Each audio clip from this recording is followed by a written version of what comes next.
Hey, what's going on, guys? Welcome back to another edition of Lisa Renee TV. If this is your first time watching and you have not yet subscribed, go ahead and hit the subscribe button today before you leave. And make sure to share the video on all your social networking sites that you happen to be on this time. And if you like the video, thumbs up. Make sure to thumbs up the video if you do like the video. All right. Okay, so let's get right into this topic today. So, this topic will be centered around just a recent experience that I just had, actually, and something that is very prominent. It affects a lot of us women today. Okay, so be wary of men who say that they love God or who are in church, raised up in church, but have no relationship with Him. There is a big difference. Okay, so here's my story. Okay, so me and this guy, Charles, okay, so we met not even a few days ago. Well, a couple of days ago. Yeah, so we met. I was at work. I was downtown. I was on my lunch break, so I went across the street to Panda Express to get me something to eat. So I go across the street to Panda Express, and he had saw me. He looked at me, so I smiled, and just kept it moving. I go over there to get my napkins and my fork and everything for my meal. He walks over to me and he's like, "Hey, do you live around the 47th Street area or whatever?" And I'm like, "No." He's like, "Oh, I swear I've seen you around there." I was like, "Well, maybe you saw me with a friend or something like that." He's like, "Oh, okay." So, we got to talking and so on and so forth. And he asked me what things I like to do. I said, well, I like to go out to eat, I go to church and, like writing and, things of that nature. And he was telling me, I asked him, does he go to church as well? And that's very important, ladies. When men approach you, you want to ask them about, what's their relationship with God like? Are they in church currently? And try to bring that up. I've noticed, I bring that up real soon because, why wait, right? You need to know, where he is spiritually. That's very important. And it's a key component to knowing who this man is, where he comes from, and what vine, from what tree is he hanging from? Is he, is he God's son or is he, Satan's son? Who is he, right? So you gotta know, you gotta ask these questions. So he says, "Oh, I'm really looking for a church home. Haven't found one yet, but I really am looking, definitely a Baptist one." I said, "Oh, okay," because I'm Baptist as well. Okay, so we get to talking, and he asked to take my number. So he said we had to hang out soon. He, said he'd be calling me. I said, "Okay." He was asking when was a good time to call. I said probably in the afternoons. And I told him I had my friend's wedding. My friend got married, you guys. My friend Nakia. Shout out to Nakia. Hey, girl, if you're watching this, yeah, she got married yesterday. Her wedding was beautiful. I am so happy for her. So she got married, and I was telling him the wedding was at 3 o'clock. So I said, well, you probably can call me sometime before the wedding, or we'll work it out, maybe Sunday, So it was so weird because he sent me his number, and he had sent me an invitation to a video chat app, something called IMO. Anyway, so I downloaded it on my phone so we'd be able to video chat. I thought that was really cool, and it was way more interactive than just regular calling. So he started talking to me then at work. I was on break, and we talked then, and then we talked a little bit more that night when I got off work. I said, well, I'm headed to the train right now. So let me, let's talk later. So I think he had tried to talk to me. I stayed up late, so he had called me again, maybe 2 something in the morning. I didn't answer though, because I don't do late phone calls. I don't ladies don't do that, because when you pick up a phone and see, in a beginning relationship, you're setting your standards with a man. A man is basically asking you, what do you require of me? What does it take to be with you, to get with you? What are your standards? He's asking you in so many words, what are your standards? And standard setting happens immediately. So you have to realize that. So whatever you are saying yes to, whatever you respond to in a certain kind of manner or way, That's what he's picking up on. So if you say, well, I don't want no man calling me at 2 in the morning, don't answer the phone when he calls, So if you pick up the phone, then he's like, well, she's fine with these late calls. Like, as I continue, don't do that. Don't let him, be, running the show. So I didn't pick up the phone. But anyway, we talked like that next morning, though, like before the wedding. So it was weird because our conversation was good. Like, it's like we were vibing and getting to know each other and everything. But then it's like it started to drift where it didn't need to go. This is where it gets interesting. He kind of, he said something about, like, I see you thinking all the right places. And I'm like, okay, thank you. I know men are visual creatures, so I know they're, attracted to your body and your face and whatever. So I didn't really mind too much, but, it's something kind of checked in my spirit, like, okay, you might want to, yeah, it might go somewhere it shouldn't go. So then he kind of got more and more into, my physical, my body, like he asked me like what size my breasts were, and I was like, what? And I didn't tell. I was like, okay. I was like, no. I was like, this is something we'll talk about in the future. I'm like, no. So of course I didn't tell him. And then he gets to talking about like, my booty. Like, come on, let me see that big booty. He wanted me to put the camera down so he could see. I'm like, what? I was like, you'll see it when we meet up. He's talking about he had to go see his son. So he said when he gets back on the 8th of June, we can go hang out and everything, which I thought was a great idea. Until he got to talk about the booty and the breasts and everything. And I'm like, and it was just really, really weird. And then he starts talking about my, the JJ and how, moist it may get during, when you about to do something. And I don't mean to be graphic, you guys. I hope I'm not graphic or offending anybody, but I'm just saying, and I'm like, no. Stop. And I was like, okay, no. He's like, I think I'm a little too freaky for you. And I'm like, well, it's just certain kind of things I really don't. I was like, no, we're not going to talk about all that right now. So I have to, we'll save all that for later.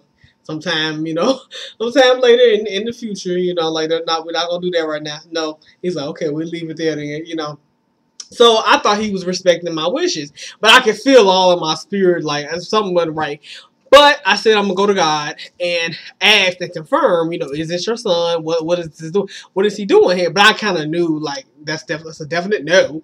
That ain't Boaz. Like, he just said something. He made a reference to your vagina and the wetness of it, and your booty. So no, I don't think Boaz does that. I'm like, that sounds like a dumbass.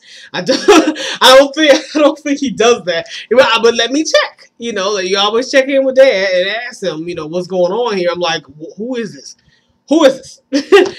And boy, did he show me who that was. So we get to the wedding. We're having a grand, fantastic time. And this idiot, first of all, he's like texting me throughout the wedding. And I'm like, I'm not really paying him too much attention. I'm like, yeah, the wedding's going good. Thanks for asking. But really, mostly, I'm trying to, we dancing, we eating everything. I'm not really paying attention to him. So he had called me. And I didn't understand why he kept contacting me. He knew I was at the wedding. I'm like, why do you keep bothering me when I'm at the wedding? So I wasn't really picking up. I'm like, I'm trying to, I'm trying to chill out right now. I'm at the wedding, relaxing. Why are you bothering me? And so he was talking about coming to see him after the wedding, like coming to see him that night. He kept talking about that night, and he talking about, I just want to feel on your booty and kiss on you. And I'm like, oh. And that was like my breaking point right there. I'm like, let's stop. I said, okay. I said, first of all, as far as like, I said, that sounds like great plans for the future, for a future me that you know much better. And that, I said, as far as sex, that's for when I, get married, I said I decided that I'm not going to kiss any man till I get, married. The next man I kiss me, the man I'm married to. He's like, okay, well, I guess you good then. I'm like, what does that even mean? So then he calls me, so I take the call. I go in the bathroom. I'm like, I'm about to end this. That's why I took the call. I said, it's time to end it. Someone told me it's time to end it. Please tell him bye. Tell him bye. So he said, he's like, I see you playing games and whatever, and you playing childish games. I said, no, it's not playing games at all. I'm just saying, I said, so what are your intentions? What are your intentions anyway? I'm like, let's cut to the chase. So he's like, well, I mean, we hang out, we kick it for a while. Maybe I'll make you my girl, and hey, he said something about effing, effing each other, he said, but it ain't all about that. I do want to get to know who you are though, And I said, okay, as far as sex is concerned, because his big thing was I didn't want to hang out at night, but he gets off work in the evening, so he was pissed about that. I said, no, I don't do evening hangouts. I just don't. I said it's a temptation hour, and just from a female standpoint, I don't do evening hangouts. And I said, no, I said, you know, as far as sex is concerned, I'm not doing it until I get married. He said, oh, you want a commitment. You want somebody to commit to you. I said, right, exactly. He said, oh, okay. Well, okay, then we can just stop right here. I ain't doing it. You know, I'm not doing it. So he basically, like, we agreed to, you know, to just leave it there. And he backed on that. You know, he said, nice to meet you, bye. Okay. Then I was good with that. I was like, okay, closed door. We ended amicably. But he sent me a text message while I was dancing on the floor. I didn't know. I checked my phone maybe like an hour later, and so he had texted me some nasty text messages like, you ain't anyway, you a waste of time, and you know, you playing games, and don't call me no more, shorty, and I mean, he really was just a real, you know, real nook was what he was. And I said, I said, hold on. First of all, I was like, did he really? You know, but God to show you. You asked, you want to know who this is? He's like, I'm gonna show you why that's not my son. You know, and he was the one that said, you know, he loved God, and you know, God is the man. He wake you up in the morning, and what for him, he would wake up and whatever. You know, so he claimed that I was raised in church, but this how you talk to one of God's daughters? You cussing at me? You know, disrespectful. So I told him, I said, wow, that's how you feel? I said, that's how you feel? I said, you the one who ain't, you know, I said, well, I dodged the bullet right there. If that's how you gonna act. I said, don't contact me no more if that's how you going, if that's how you feel, that's how you gonna act. I said, bye. And, you know, he tried to call me again. I didn't pick up. He's like, okay, that's what's up there. You ain't gonna answer. Don't pick up. And we ain't talking since.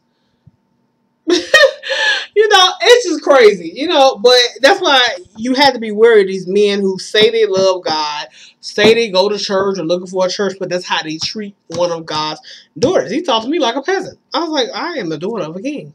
Excuse me. You know, but I mean, there's a big difference, you know, between having a relationship with God and just simply, I'm going to church. You know, or I love God or whatever. You know, people give you a lot of lip service to get what they want. And you saw what he was on, right? You know, a lot of you may have dealt with situations like that too, with these men who come and they talk this good game, they want to butter you up, you know, but that's really, it's not about that, you know, they're really not about that life. As far as God is concerned, it ain't about that life. They just be talking, you know. I'm like, come on now, you ain't no. Psalms 118, 8th verse. It is better to trust in the Lord than to put confidence in man. Hello? Can I get an amen? Okay? It's so much better. You got to trust in God. Do not put all this faith in man. I was saying in the last video I did, you know, you people are as fickle as breath. You cannot put all that faith in this man because he's smiling in your face and telling you how pretty you is and, oh, we're going to hang out. And, you know, and the devil will sometimes do that because I felt like with I guess with wanting the, you know, you want the husband and my friend getting married, sometimes those feelings come up again. You start thinking about, you know, when it's going to be your turn, and it'll come up. And sometimes the devil will use that and take advantage. He will send you, you know, a counterfeit. He'll send you an Ishmael, something that looks like what God is going to send you, what God is about to send you, because God got your blessing. Your blessing's on the way, but sometimes the devil want to play games, and the game is only meant to distract you, not to deter you, so don't let it deter you. But you know, because God got your back. You know, He's like, oh, baby, I got you. And when I send you my son, you'll know he's mine. You'll know he's mine. You know, we talk about how big your buddy is and how he want to touch on and kiss on you and all that other bull. You know. But you know, you will know. So now you know. Because sometimes the devil's sending a counterfeit. It ain't always a bad thing. You can actually use that for your good. Because now you know what God's son does not look like. When God's son comes for you, you'll know that it is him. You'll know what he does look like. Because you know what he does not look like. You know what he does not sound like. So you already know. So when God's son comes for you, you'll know. I'm like, I think I'm just going to know the peace of God. Before I even say daddy, is just, he's like, yeah. Boom, peace. It's going to fall upon me. I'm like, oh, I already knew. I could tell before he even said something to me. Before he say hi, you like, oh, that's him. You know, you go, all right. You know, I feel like I'm automatically know, you know, because you didn't deal with so many counterfeits. So God can take something that the devil does and means for your harm. He can use it for your good, you know. So the devil think he got you, but God can show you, no. Watch me work this out for you. Watch me spin this around. So don't get upset when them counterfeits come and they call themselves distracting you and they want to do all this. Guys, no, they didn't do nothing but make my plan fail even greater. You know, like, watch this, watch that. I'm gonna bless you even more. So, you know, like, no, don't even let no counterfeit come in with all that, you know. No, don't let it hold you down, because I know how it is. I know, you know, and they can just really come and tap into places inside of you. Like, for me, I had a body insecurity issue. Like, at one point when I gained a lot of weight, I didn't think I was curvy enough. Like, I always had curves, you know, always had that, all, you know, the booty and whatever, your breasts and whatnot. But when you gain so much weight and then you don't think you look good enough, and then you lose the weight, and so you get all this new attention. Sometimes the new attention can be overwhelming. And you gotta look at some of my old videos. I don't want to get into it here. It's too long. Be too long. But you look back at my old videos, I talk a lot about my body insecurity issues I had, and my ex kind of put that in me. He really, you know, added to that. My body insecurities I had. I feel like I was too curvy, and then at one point I feel like I wasn't too curvy enough, and then sometimes I was like, am I too curvy to be married? Or, you know, I feel like I can never get a decent guy to approach. But no, God is so much greater than that. But yeah, sometimes the devil will send people that will feed into that insecurity so that you can focus on that, and that will magnify, and you won't, you know, you won't pay attention to what God has you doing. So don't let him win. So Matthew 12:35, a good man out of the good treasure of the heart bringeth forth good things, and an evil man out of the evil treasure bringeth forth evil things. So, and also I want to read to you all, it is in the chapter of James. So this is James 1:22-25. But be ye doers of the word, and not hearers only, deceiving your own selves. For if any be a hearer of the word and not a doer, he's like unto a man beholding his natural face in a glass. For he beholdeth himself, and goeth his way, and straightway forgetteth what manner of man he was. But whoso looketh into the perfect law of liberty, and continueth therein, he, being not a forgetful hearer, but a doer of the work, this man shall be blessed in his deed. I'm sorry, in his deed. Okay. Yeah, so basically what that's saying is, don't just be a person who hears God's word and who's not going to do it, and who does not plan to apply God's word to your life. You know, don't give God lip service. Don't talk about, oh, I'm hearing the word and I'm gonna be in the church and I'm trying to find a church or whatever. I go to church on Sunday. I do this. I'll raise the church. You know, I know the word, but do you do the word? You got a lot of people who will defend themselves like, I know the word, but do you do the word? Are you taking this living, breathing word and applying it to your life? Because if you are, then the fruit will show. You won't have to defend yourself and say, I know the word, because the word will be dripping all over you. You know, the fruit will be all over you.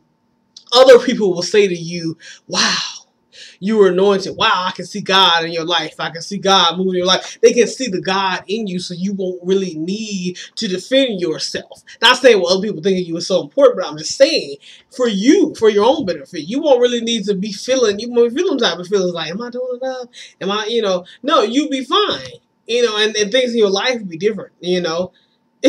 So don't just be a hearer, also be a doer of the word. So, yeah. But that's really all I have today. Yeah, I just wanted to come through and tell you my little experience, and really just a warning for women. Just be careful of the men who approach you, you know, and make sure you check them out before God. Why? I'm sure I just want to give you my example, because I feel like it was a really relevant example of why you have to go to God about these men who approach you and pursue you. You know, I mean, the pursuing can be perfect, but the plan can be perverted. And I swear I heard like God tell me to, like, just like that. The pursuit is perfect, but the plans are perverted. You know, so basically his pursuit of me was perfect in the way in which he pursued me like a man should. He called me and did what he's supposed to do, but his plans were perverted.